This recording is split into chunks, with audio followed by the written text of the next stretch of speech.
বিবাহ অনুষ্ঠানে সামাজিক বার্তা দিয়ে মিলন হলো দুটি হৃদয়ের। পশ্চিম মেদিনীপুর জেলার পিংলা ব্লকের ধনেশ্বরপুর এলাকার বাসিন্দা দুর্গাপদ মাইতির পুত্র সৌরভ মাইতি ও সবং খড়পড়া গ্রামের প্রদীপ কুমার মল্লিকের একমাত্র কন্যা পায়েলের শুভ বিবাহ অনুষ্ঠানে শুধুমাত্র প্রেমের মিলন নয়, বরং সামাজিক দায়িত্ব ও মানবতার বার্তা পাঠানো হলো। অনুষ্ঠানটি সকাল 10টায় একটি বিশেষ সামাজিক কর্মসূচির মাধ্যমে সূচিত হয়, যেখানে বড় কন্যার মিলনের সাথে সাথে অনুষ্ঠানের এক বিশেষ আয়োজন হিসেবে স্বেচ্ছায় রক্তদান শিবিরের ব্যবস্থা করা হয়, যাতে অতিথি উপস্থিত ব্যক্তিরা মানবতার সেবা করতে পারেন। পাশাপাশি অতিথিদের চারাগাছ প্রদান করা হয়, যা পৃথিবীকে চিরসবুজের বার্তা দেবে। এছাড়াও এদিন আবাসিক মায়েদের বস্ত্র বিতরণ, আবাসিক ছাত্রছাত্রীদের পুস্তক প্রদান এবং নবদম্পতির বাড়ির সম্মুখে ফুলের চারা লাগিয়ে গৃহপ্রবেশ, এসবই ছিল অনুষ্ঠানের অংশ। এভাবেই সকলের প্রার্থনা যাতে তাদের এই দাম্পত্য জীবন ফুলের মতো সুন্দর হয়ে ওঠে এবং সামাজিক সেবার মহিমা গৌরবান্বিত করে। এই বিবাহ অনুষ্ঠান এক অনুপ্রেরণার উৎস হয়ে উঠেছে, যেখানে প্রেম ও সামাজিক বার্তায় সমগ্র সমাজকে একত্রিত করে এক নতুন অধ্যায়ের সূচনা করছে। সেই বার্তাই দিয়ে গেলেন এই নবদম্পতি। পশ্চিম মেদিনীপুর থেকে নিজস্ব প্রতিনিধির রিপোর্ট, এএনএম নিউজ। গরিব শিশু ছোট ছোট ছোট শিশুদের শিক্ষা সামগ্রী দান। অনেকে আছে শিক্ষা সামগ্রীর অভাবে পড়াশোনা করতে পারছে না, ঠিকঠাক করে জীবন চালাতে পারছে না টাকা পয়সার অভাবে। হ্যাঁ, কিছু আবাসিক মায়েদের নিয়ে আসা হয়েছে।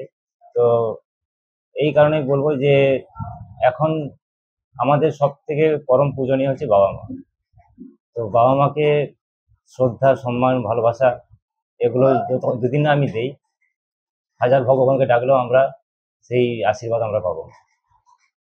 ঠিক আছে, ওদেরকে আমরা সামান্য যতটা সম্ভব কিঞ্চিত কিছু বস্ত্র দিয়ে দেওয়া হয়েছে এবং আশীর্বাদ চাইছি যাতে ওনাদের কাছ থেকে আমাদের ভবিষ্যৎ জীবনটা আরো সুগম সচ্ছল হয়ে ওঠে।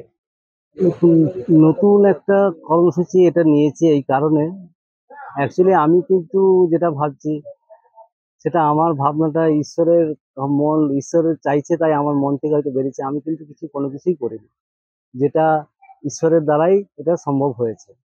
তো সেই কার্য কেন করেছি, যে বৃদ্ধাশ্রমের মায়েরা যেনারা আছেন তিনারা বাড়িতে থাকতে পারেননি কেন, হয় যে কোনো কারণবশত বাড়ির থেকে ওনারা আলাদা আছেন, তাদের ভালোবাসা প্রয়োজন, তাদের একটু ভালো মন্দ খাওয়া প্রয়োজন, তাদের সঙ্গে একটু ভালো কথা বলা, এটা ওনারা পাননি। যদি এই অনুষ্ঠানে, আমাদের এই ছোট্ট অনুষ্ঠানে এসে ওনাদের একটু আনন্দ দান করা যায়, তাহলে ওনারা খুব আনন্দ পাবেন এবং খুব ভালোভাবে ওনারা থাকতে পারবেন। এবারে আমি এখানে হলো এর পাশে দেখি যদি কেউ আনন্দিত হয়ে ওনারাও করতে চান, ওনারাও করতে পারবেন। সমাজে যদি ছড়িয়ে পড়ে চারিদিকে, তাহলে বৃদ্ধাশ্রমেরও ভালো, যারা বৃদ্ধারা আছেন তাদের মনে, মায়েরা যারা আছেন তাদের মনেও আনন্দ পাবে, সমাজেরও খুব ভালো হবে। এটার উদ্দেশ্য একটাই, যে ব্লাড ব্যাংকে আমি দেখেছি প্রচুর পরিমাণে মানুষ দাঁড়িয়ে থাকে ব্লাডের জন্য, কিন্তু কখনো ব্লাড পান, কখনো ব্লাড পাননি, নেই, অমুক কিছু স্টক নেই হয়।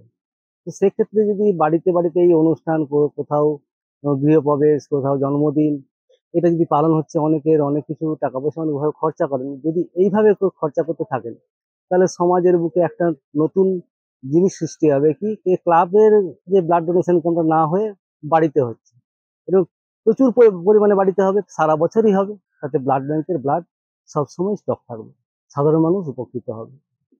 পশ্চিম মেদিনীপুর থেকে নিজস্ব প্রতিনিধির রিপোর্ট, এএনএম নিউজ। আরও খবরের আপডেট পেতে সাবস্ক্রাইব করুন আমাদের ইউটিউব চ্যানেলটি আর বেল আইকনে ক্লিক করুন নোটিফিকেশনস পেতে।